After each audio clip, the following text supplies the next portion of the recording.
राधे राधे दोस्तों, आइए आज हम आपको रविवार की व्रत कथा सुनाते हैं। तो आइए शुरू करते हैं। सर्व मनोकामनाओं की पूर्ति हेतु रविवार का व्रत श्रेष्ठ है।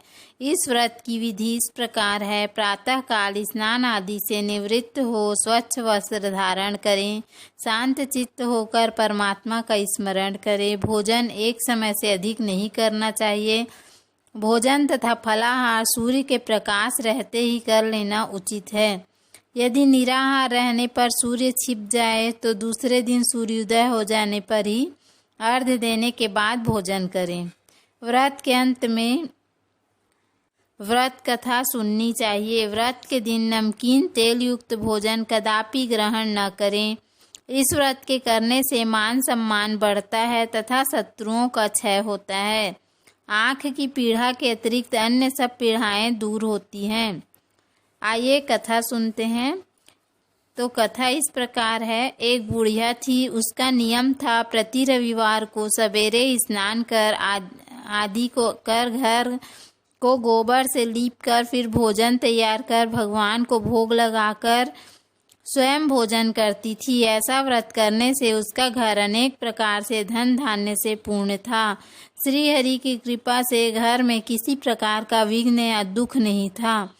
सब प्रकार से घर में आनंद रहता था। इस तरह कुछ दिन बीत जाने पर उसकी एक पड़ोसन जिसकी गौ का गोबर वह बुढ़िया लाया करती थी, विचार करने लगी कि यह वृद्धा सर्वदा मेरी गौ का गोबर ले जाती है, इसलिए अपनी गौ को घर के भीतर बांधने लगी। बुढ़िया को गोबर न मिलने पर रविवार के दिन अपने घर को न लीप सकी, इसलिए उसने न तो भोजन बनाया न भगवान को भोग लगाया तथा स्वयं भी भोजन उसने नहीं किया। इस प्रकार उसने निराहार व्रत किया। रात्रि हो गई, वह भूखी सो गई। इस रात्रि में भगवान ने उसे स्वप्न दिया और भोजन न बनाने तथा लगाने का कारण पूछा। वृद्धा ने गोबर न मिलने का कारण सुनाया। तब भगवान ने कहा कि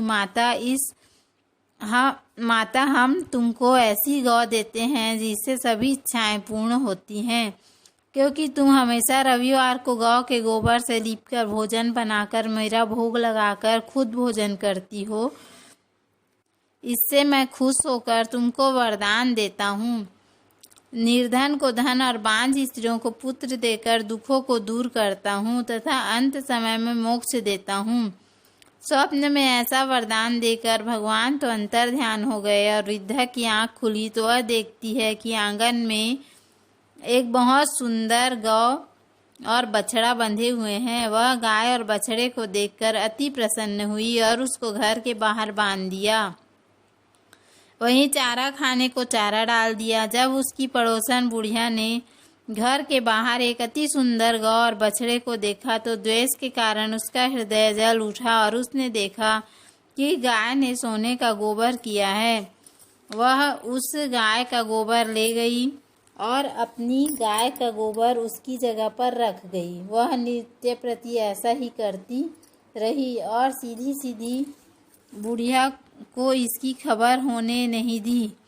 तब बुढ़िया ठगी जा रही है तो ईश्वर ने संध्या के समय अपनी माया से बड़े जोर की आंधी चला दी। बुढ़िया ने आंधी के भय से अपनी गौ को भीतर बांध लिया। प्रातः काल जब वृद्धा ने देखा कि गौ ने सोने का गोबर दिया तो उसके आश्चर्य की सीमा न रही और वह प्रतिदिन गऊ को घर के भीतर बांधने लगी। उधर पड़ोसन ने देखा बुढ़िया गऊ को घर के भीतर बांधने लगी है और उसका सोने का गोबर उठाने का दांव नहीं चलता तो वह ईर्ष्या और डाह से जल उठी और कुछ उपाय न देख पड़ोसन ने उस देश के राजा की सभा में जाकर कहा, महाराज मेरे पड़ोस में एक वृद्धा के पास ऐसी गऊ है जो आप जैसे राजाओं के ही योग्य है। वह नित्य सोने का गोबर देती है। आप उस सोने से प्रजा का पालन करिए। वह वृद्धा इतने सोने का क्या करेगी। राजा ने यह बात सुन अपने दूतों को वृद्धा के घर से गऊ लाने की आज्ञा दी। वृद्धा प्रातः ईश्वर का भोग लगा भोजन ग्रहण करने जा ही रही थी कि राजा कर्मचारी गऊ खोलकर ले गए। वृद्धा काफी रोई चिल्लाई, किंतु कर्मचारियों के समक्ष कोई क्या कहता। उस दिन वृद्धा गऊ के वियोग में भोजन न खा सकी और रात भर रो रो कर ईश्वर से गऊ को पुनः पाने के लिए प्रार्थना करती रही। उधर राजा गऊ को देखकर बहुत प्रसन्न हुआ, लेकिन सुबह जैसे ही वह उठा सारा महल गोबर से भरा दिखाई देने लगा। राजा यह देख घबरा गया। भगवान ने रात्रि में राजा को स्वप्न में कहा, हे राजा, गाय वृद्धा को लौटाने में ही तेरा भला है।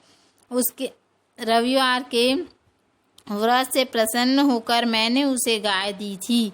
प्रातः होते ही राजा ने वृद्धा को बुलाकर बहुत से धन के साथ सम्मान सहित गऊ बछड़ा लौटा दिया। उसकी पड़ोसन को बुलाकर उचित दंड दिया। इतना करने के बाद राजा के महल से गंदगी दूर हुई।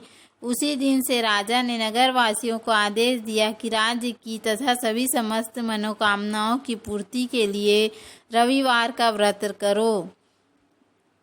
व्रत करने से नगर के लोग सुखी जीवन व्यतीत करने लगे। कोई भी बीमारी तथा प्रकृति का प्रकोप उस नगर पर नहीं होता था।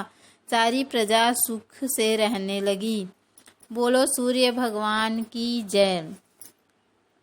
उम्मीद है आपको ये कथा पसंद आई होगी। यदि हमारा वीडियो पसंद आए तो वीडियो को लाइक करें, चैनल को सब्सक्राइब करें। धन्यवाद। राधे राधे।